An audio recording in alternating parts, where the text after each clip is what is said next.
Programa Conversa Afinada. Oferecimento. Cervejaria Golem. Puro malte, sem frescura. Avenida Rui Barbosa, 482, Santa Terezinha. Telefone 32-3321-4960.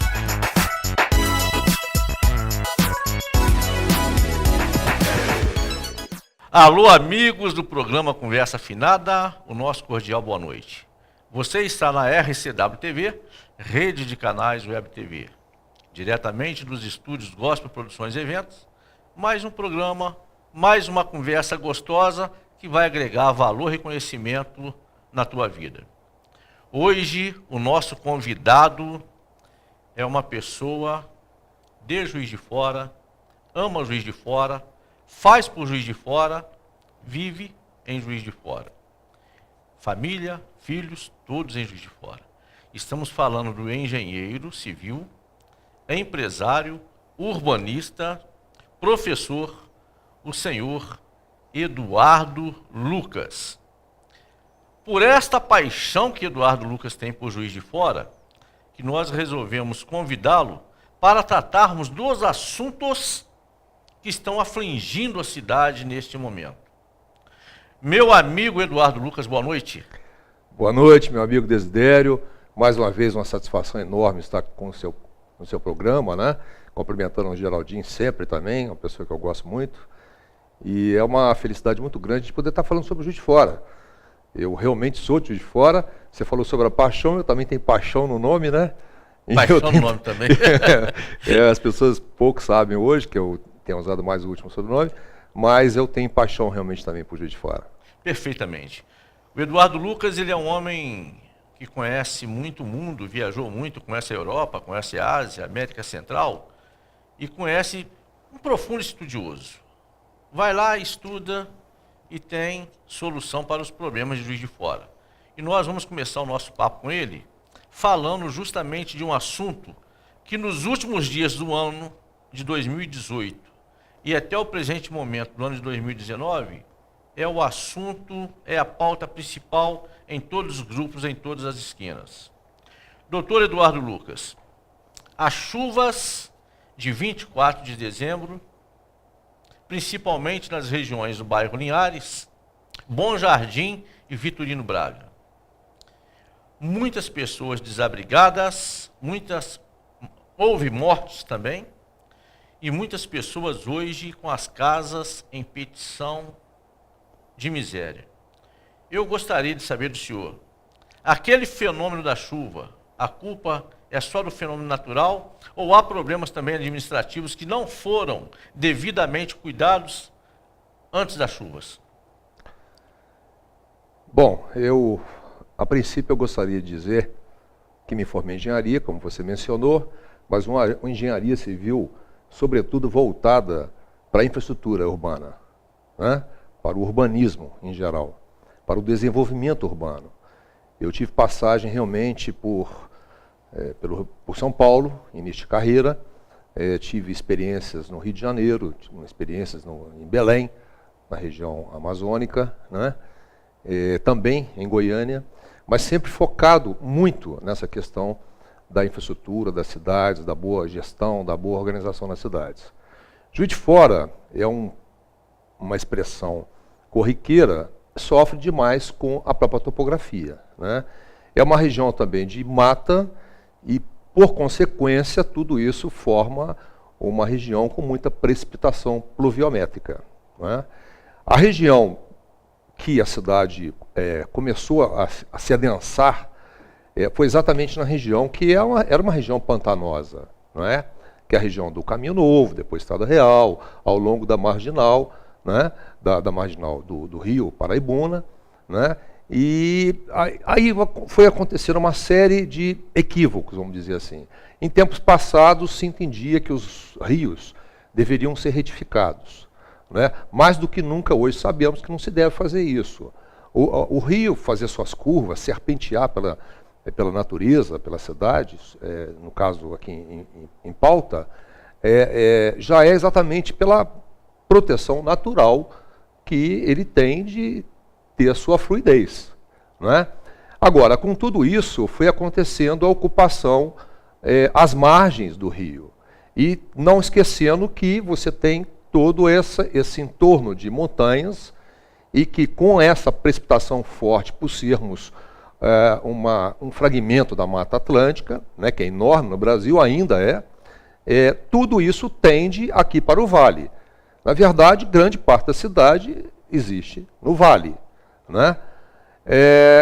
Isso posto, a cidade era uma cidade harmônica, tinha muita permeabilidade, não era tão adensada. Faço aqui uma crítica que, a partir da década de 50, 60, começou a haver um desmantelamento do nosso patrimônio histórico, dessa harmonia, né, urbanística, arquitetônica, com a ocupação imobiliária desenfreada, e que não parou mais, né? Ainda nesses últimos anos agora, a gente percebe que o próprio plano diretor que foi aprovado não cuidou de fazer essa proteção. Eu estou dizendo isso de uma maneira mais ampla para criar o contexto de chegar na questão especificamente técnica. Nós temos as galerias de águas pluviais de fora que não dão conta, né? Não houve realmente um planejamento, não há um planejamento adequado, né? A não ser realmente na Rio Branco, onde houve a galeria, o Melo Reis, né, que eu assim, enalteço muito enquanto um gestor urbano, teve a coragem de enfrentar Rio Branco. O Itamar Franco fez a canalização do Córrego Independência, mas nesse aspecto até eu falo, dentro da boa técnica da engenharia, que não se deixou uma previsão, por exemplo, para a manutenção. Aí você junta a isso a questão das galerias menores, que são as redes mestras, e você precisa de bocas de lobo para que isso venha captando, de maneira que seja levado às redes mestras, depois às galerias maiores e que chegar no Paraibuna. A partir do momento que se retificou o Paraibuna, que se deixou de fazer a dragagem, então a calha do rio, que é talvez o fator mais importante, né, isoladamente para a cidade ele não funciona, mas para a drenagem de toda essa bacia aqui, ele é extremamente importante. Havendo a calha, o aprofundamento, o cuidado da calha, em grande parte essa água já teria escoado muito rápido e nem teria sido retida.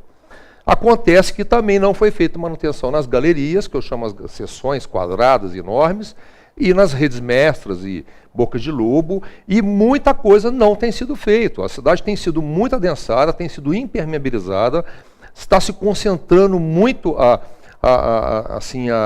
aglomeração urbana, e aí não só na região da Rio Branco, digamos, da Marginal, mas também indo para a região do Vitorino, aquela região, por exemplo, do Linhares, que você tem uma descida muito forte de águas naquela região, inclusive com encostas muito íngremes.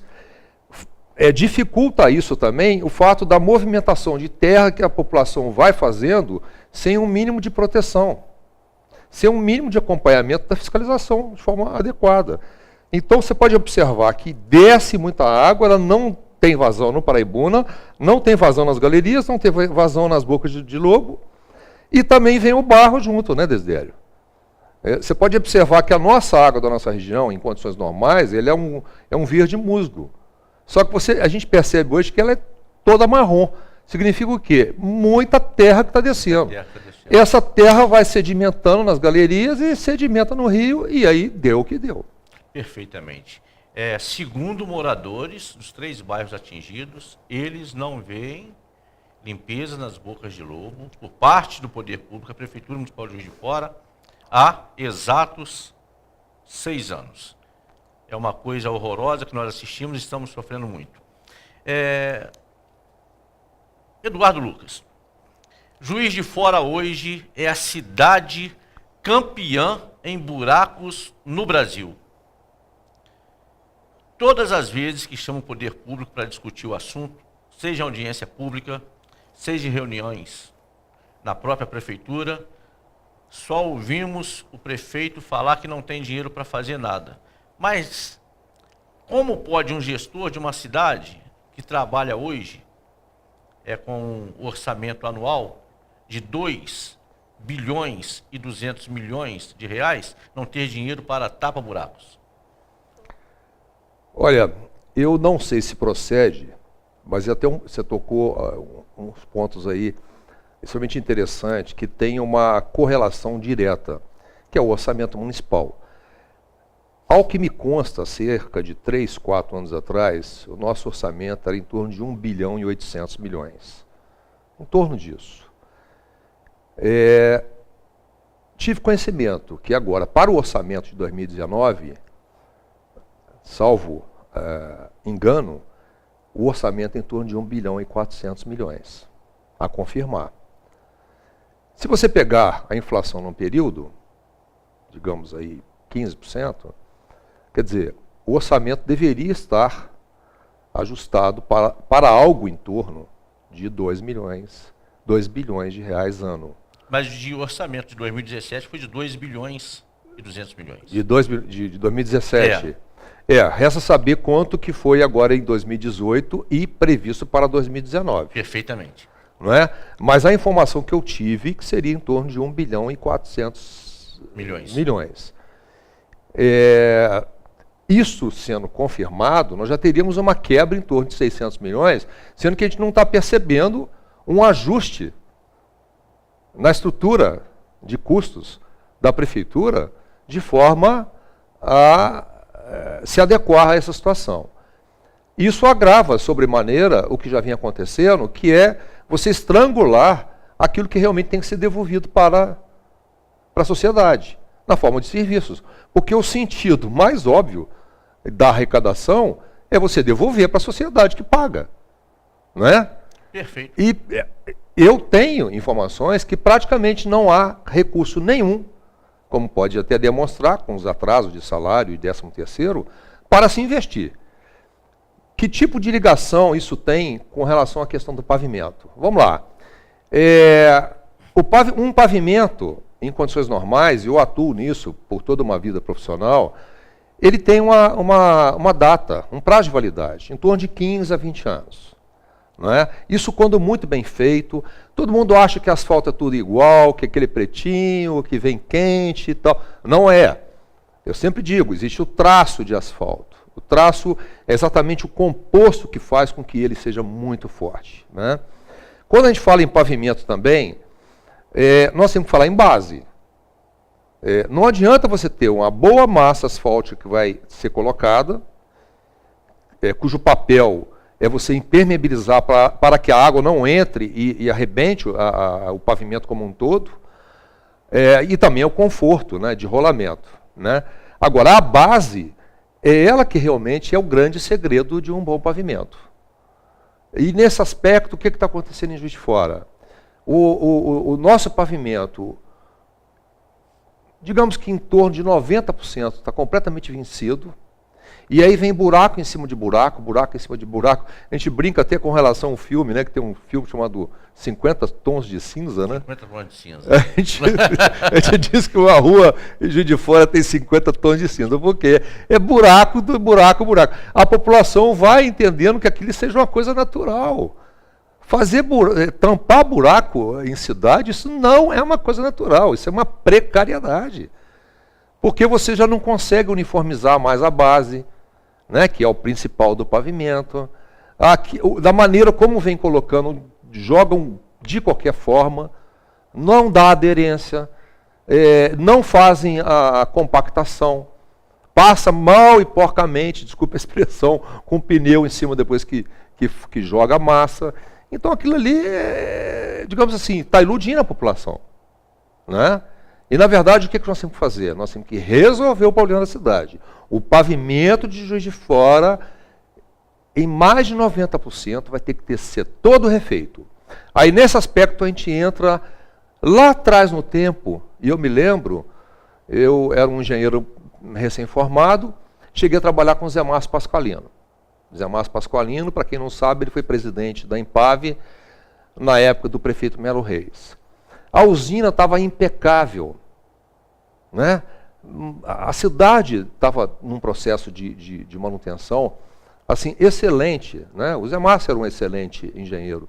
E eu acompanhava muito o trabalho que ele fazia. O que aconteceu da Empave de lá para cá? Pode uma cidade Digamos que nós temos hoje 700 mil habitantes, 650, 700 mil habitantes. Perfeito. Pode uma cidade com uma malha asfáltica tão grande não ter uma usina adequada, uma empresa saneada? Nós sabemos que a empresa hoje, que era uma belíssima empresa, está completamente sucateada, tem salários altíssimos ali, às vezes 3, 4 vezes maior do que do prefeito. É claro que você não tem recurso nessa empresa para ela fazer o papel para que ela existe. Os funcionários pé de chão, segundo informação, passando fome com salários atrasados. Eu passo na rua, eu vejo, eu fico sensibilizado até com a maneira como eles estão preparados para estar lidando com material com temperatura altíssima, né? É uma profissão insalubre, extremamente importante, né? Porque quando a gente fala em buracos no asfalto, a gente não está falando apenas em um conforto da gente passar com os carros. É óbvio, né? Porque a gente tem direito de não ter o carro quebrado, o patrimônio, enfim, né? Mas são os riscos que você tem de acidentes, até de morte. E que a prefeitura, a rigor, ela tem até que responsabilizar por isso, né? Porque ela não está cumprindo o dever dela. Em suma, o pavimento tem que ser refeito e precisaria sanear a Empave, né? Senhor Eduardo, nós temos informações fidedignas que Juiz de Fora tem 16 mil quilômetros de asfalto. Sim. O senhor pensa que é possível recuperar todos esses 90% desse asfalto danificado no prazo de quanto tempo? Então, a gente tem feito estudos pelo Instituto da Ação Urbana, que você sabe que eu presido, né? É uma organização, um instituto que foi criado exatamente para poder pensar pela sociedade civil organizada aquilo que nós entendemos que o setor de planejamento da prefeitura não tem feito, né? Embora tenham excelentes profissionais, mas que não estão tendo um direcionamento correto, né? Então, veja bem, existem tecnologias hoje, por exemplo, como um veículo de fresagem, que a gente chama, que ele retira essa massa e ela volta para uma reciclagem. Desde que você, por exemplo, tenha uma empresa igual a Empave, reestruturada, remodelada, com reengenharia, né? Com recursos. Faça aqui um parênteses, que é uma empresa que eu critico o que fizeram com ela. Ela tinha condição de trabalhar para outras demandas, para outras cidades, porque não tem usinas aqui com facilidade num raio aqui de 100 e poucas cidades. Então a Empave ela tem perfeitamente condições de ser autossuficiente, econômica e financeiramente. Só que suprimiram isso, e foi outro tiro de misericórdia que estão dando na empresa, né? Empresa que tem um custo altíssimo, tem questões de uma folha pesada lá de salários milionários, né? E ela deixa de cumprir o papel. Mas aí, voltando à questão de se é possível, é bem possível, porque tem muitas tecnologias, com certeza, em que pese a União também está com problema de recursos, mas existem, desde que você tenha bons projetos, não é? Você pode ter também as PPPs, você tem uma série de recursos que você pode fazer. Essas novas tecnologias, você reaproveita em grande escala essa massa que está aí, porque ela realmente era de duração de milhões de anos, só que ela tem que ser tratada. O pavimento entra em fadiga, mas o material você pode reciclar. Tem uma outra técnica hoje que você pode pegar, por exemplo, o descarte de pneus, que seria uma forma até de atender a questão da sustentabilidade. Você tritura e ele entra realmente nessa composição e ele volta para, de repente, a base sendo também bem cuidada. Quando essa máquina passa, ela deixa umas ranhuras para dar aderência, aí você volta com a massa reusinada e torna a fazer o pavimento. Um asfalto de primeira... Acaba sendo um asfalto de primeira linha, você vai ter mais uma autonomia de 15, 20 anos, até mais, para que esse novo pavimento resista. Isso não vai ter o efeito só de nós resolvermos a questão importantíssima de não ser uma cidade que parece que nós estamos na Lua, de tanto buraco que tem. Eu conheço praticamente o Brasil inteiro, viajo aí para fora, eu nunca vi coisa igual que está acontecendo de fora. O que é uma pena. Nós temos faculdade de engenharia, nós temos secretaria de obras, nós temos Empave, nós temos um prefeito que se dizia engenheiro, Não é? Eu não entendo como deixou chegar nesse ponto, que para nós engenheiros é a coisa mais óbvia que tem, você ter um pavimento em boa qualidade. Para o lado emergencial, tem uma outra tecnologia, que inclusive eu estive no encontro da Associação Mineira dos Municípios, a AMM, em Belo Horizonte, e tem os polímeros, que é uma tecnologia de origem israelense, que você vem com pequenos veículos, a cidade já mapeada com planejamento, você já vem colocando esse material e com argamassa, já vem ensacado que você coloca, então ele dá realmente uma sobrevida de fato. Não é esse tapa-buraco que dizem que resolve, mas não resolve nada, né? É uma coisa que a gente lamenta muito. Eu queria dizer aos internautas que a Impave tem uma usina que custou 7 milhões de reais, está parada e por má gestão a empresa deixou de vender asfalto para diversos municípios e agora compra asfalto de terceiros num valor muito mais elevado e numa qualidade muito inferior àquilo que a usina da Impave produzia. Por isso nós estamos tocando nesse assunto que é muito grave e que uma pessoa somente do conhecimento do nosso querido Eduardo Lucas poderia falar. Eduardo, mais um problema que aflige muito o Juiz de Fora. O transporte de passageiros, o transporte urbano, caro, ineficiente, ineficaz, baldeações forçadas, estrangulamento na cidade, nas veias principais, Getúlio Vargas, Rio Branco, Itamar Franco e Olegário Maciel. Qual a solução para esse transporte, já que o pessoal da prefeitura não pensa? Olha, pode parecer forte para você, Desidério, e para os internautas que estão nos assistindo, mas eu vou dizer que Juiz de Fora não é uma cidade administrada. Não é. Juiz de Fora não tem planejamento, internautas. Juiz de Fora está à própria sorte, e já há muito tempo. E a população que de repente não tem um nível de informações técnicas, prestem atenção em quem elege. Porque está elegendo, digamos assim, candidatos que estão única e exclusivamente preocupados com carreira política, como ficou sobejamente demonstrado recentemente. Né? Nós estamos precisando de administração. Uma cidade com a nossa população, com a nossa área, com a nossa complexidade, né? Com uma quantidade enorme de problemas acumulados. Não é? Por exemplo, o prefeito que vai ser eleito em 2020, ele não tem só uma cidade para pensar para frente, como dinamizar, como gerar os novos trabalhos do século XXI, porque eu não acredito muito em emprego mais. Nós temos que entender isso. A pessoa fala em geração de emprego e renda, isso é um mantra que já não existe muito mais. Não que não vá acontecer, mas em grande medida é mais o trabalho. E de repente ele dá muito mais liberdade até para essas pessoas.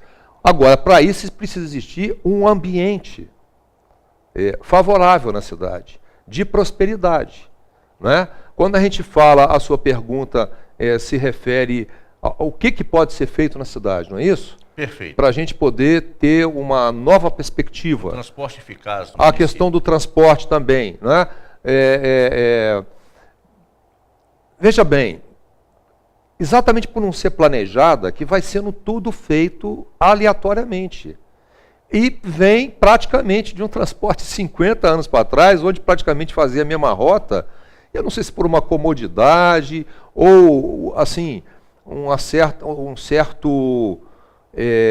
fragilidade de pensar que você tem que arriscar, que você tem que ter novos formatos, novas rotas. Se preferiu ir pela zona de conforto, de continuar mantendo aquilo do mesmo jeito. Só, Desidério, que, sem medo de errar, eu diria que 70% das pessoas que passam pelo centro não precisariam estar passando por ali. Eu, de outras entrevistas, já disse que o ideal são estações de transbordo, né? Onde você deixaria dentro de um raio de ação, mais ou menos 5 pontos estratégicos, que esses ônibus venham até ali e dali se desloquem fora dessa passagem, né? e que venha para o centro especificamente aqueles que têm objetivo ali, seja para trabalho, para comércio, para lazer, para cultura, não é verdade? Só que está obrigando as pessoas a fazer esse trajeto. Isso faz com que fique mais caro, que sobrecarregue a infraestrutura urbana, né? A passagem acaba ficando mais cara também, porque se você tem ônibus, por exemplo, troncalizados elétricos, por que não? Tudo bem, o pessoal brinca, e VLT, não sei o quê, coisa de primeiro mundo. Eu acho que isso é meio que um complexo de vira-lata, né? Mas, lembrando que nós já tínhamos um bonde aqui no final do século XIX, no início do século XXI, o Bernardo Mascarenhas eletrificou eles. E o VLT nada mais é do que aqueles bondes que estavam circulando aqui no século XXI. Perfeitamente. No século XX. Né? Então, isso para alguns que parece uma coisa do outro mundo, na verdade é uma coisa que já estava aqui no início do século XX. Mas vamos imaginar, tirar os trilhos, desconstruir a infraestrutura. Né? Eu evito às vezes falar nomes e tal, mas a gente sabe que alguns prefeitos aí, em nome da modernidade, acabaram desconstruindo o Juiz de Fora e não deveriam ter feito isso, deveriam ter uma visão mais estratégica, vamos dizer assim. Você, para dinamizar uma cidade, colocar uma cidade na contemporaneidade em muitos aspectos, você não precisa desconstruir uma história maravilhosa que a cidade tem. Até porque o Juiz de Fora tem todo um viés de uma cidade de turismo e que não está sendo aproveitado, né? Com esse centro histórico maravilhoso e tudo mais. Né?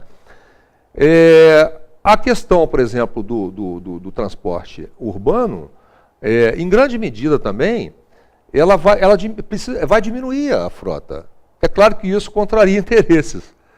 Mas eu diria, será que precisa dessa quantidade de ônibus? Se você fizer um sistema desse, vindo, distribuindo melhor a migração urbana e trazendo para o centro apenas quem precisasse vir para o centro, né?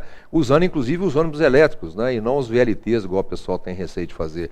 Sendo que no futuro a gente defende a chegada dos VLTs. E outros veículos, o Mega Leve, por exemplo, ou o Skyway, que eu trouxe os italianos aqui para fazer uma demonstração de fora.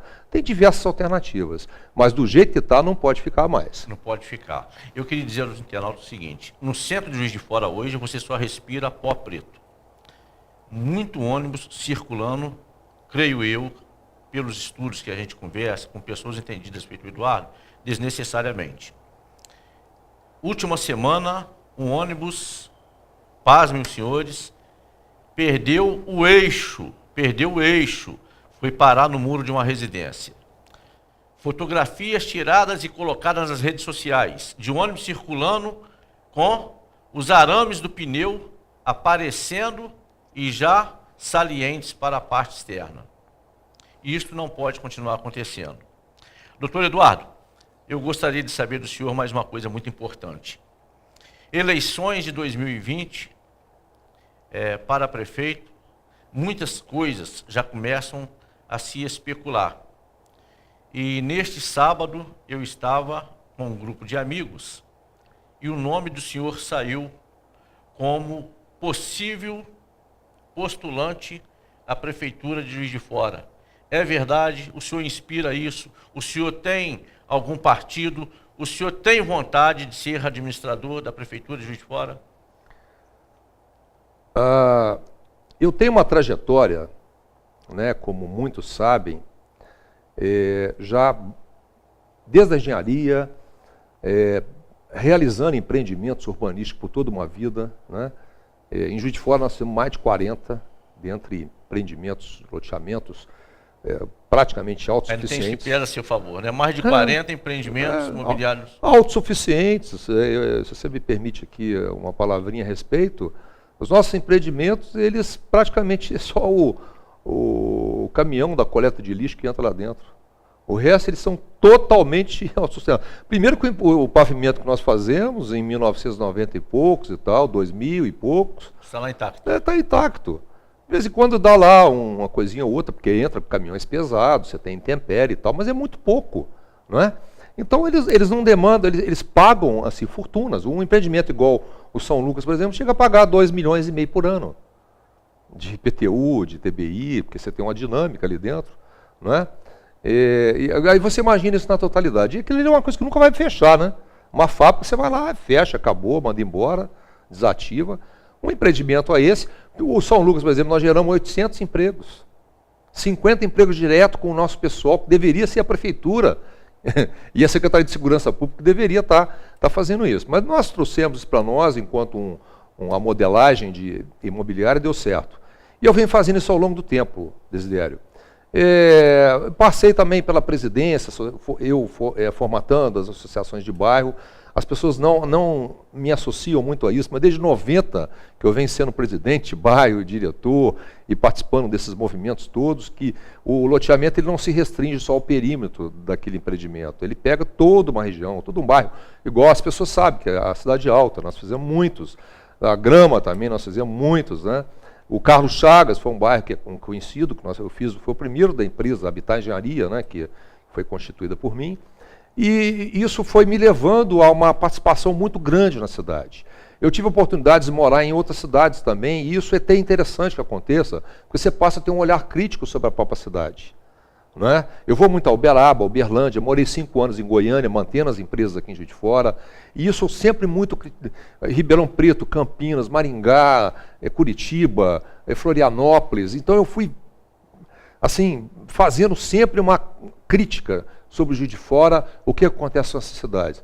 É triste a gente constatar, eu estava te dizendo que nós temos hoje um grupo de estudos, que nós estamos assim, abismados de ver o que vem acontecendo no Juiz de Fora nos últimos 30 anos. A gente não quer ficar focando no negativo, mas é de impressionar o que fizeram com o Juiz de Fora. Não é? Isso nos motiva. Não é? Eu tenho, pela minha história, assim, um sangue político. Meu pai foi vereador em Juiz de Fora, na época não se ganhava nada.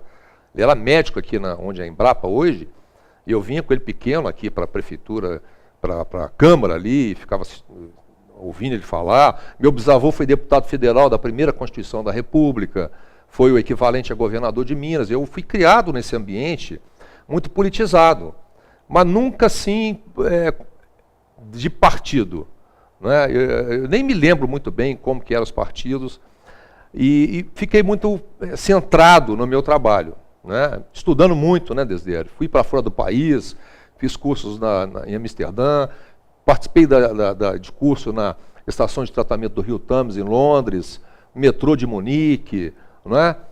Então, eu sempre fui muito inquieto em aprender e ao mesmo tempo, mantendo as empresas que a gente fora, que são 3 que eu participo hoje, e atuando firmemente, mas nunca parando de estudar.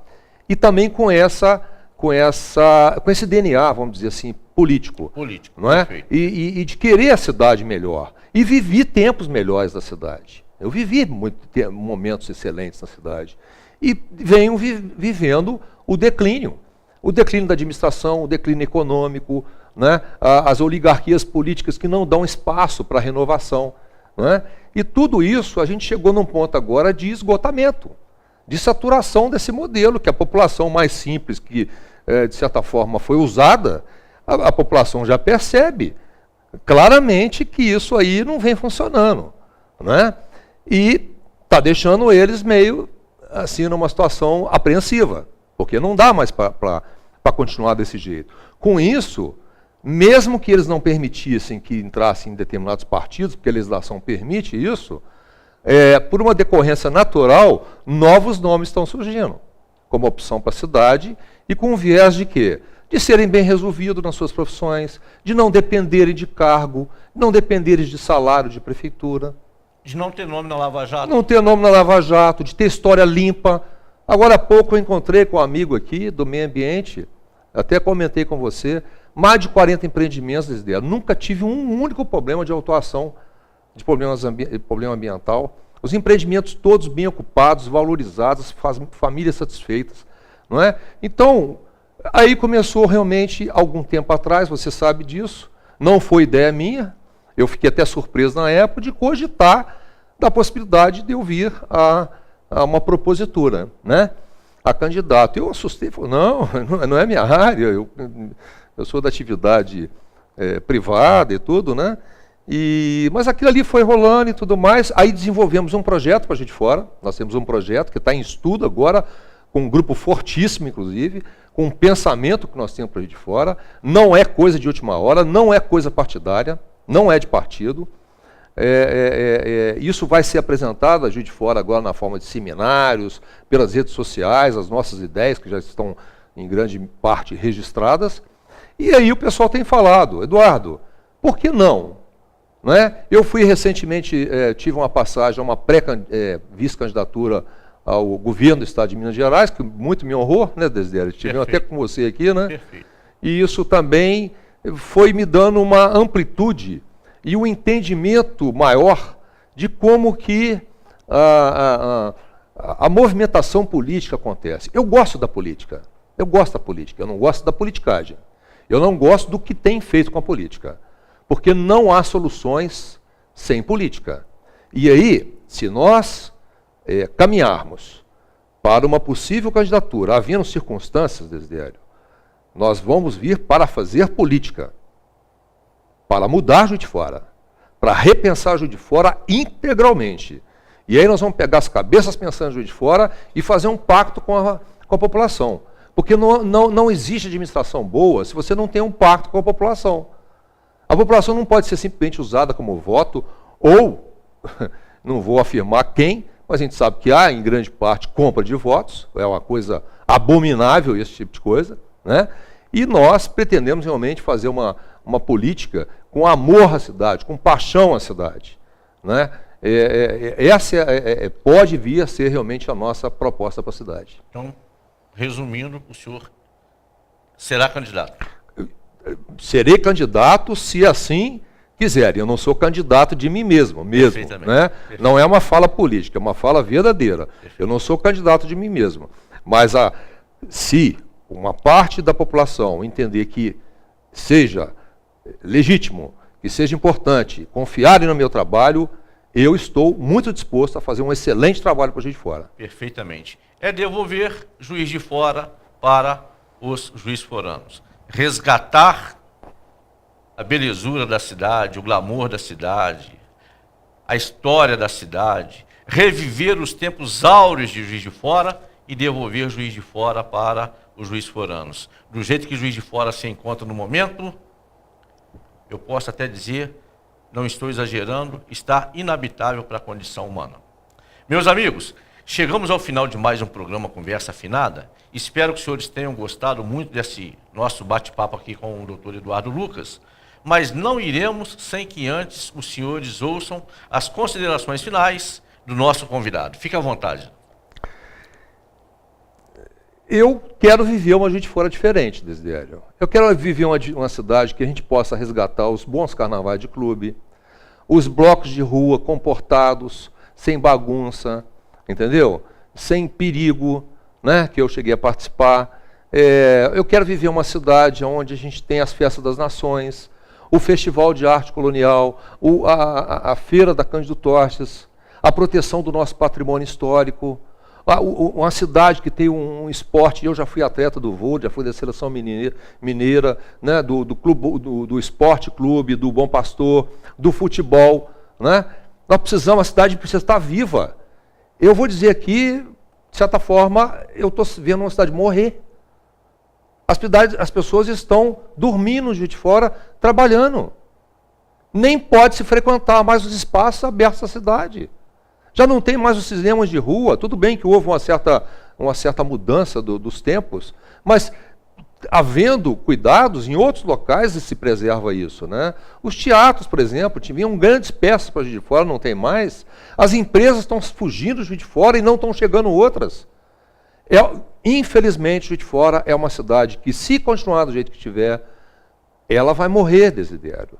Nós precisamos ter um projeto para resgatar Juiz de Fora do que estão fazendo com ela. E aí eu termino aqui minha fala te agradecendo mais uma vez. Internautas, não se esqueçam, nós estamos a 1 ano e pouco das eleições. Não dá mais para confiar em promessas vazias. Não dá mais para confiar em profissionais da política. Nós precisamos de quem gosta, de quem prova, de quem tem história, quem tem nome limpo. Nós precisamos, inclusive, de nos unir. Juiz de Fora está gritando por socorro. Perfeitamente. Aos nossos internautas, nosso muito obrigado pela atenção. o nosso cordial boa noite. Boa noite, doutor Eduardo.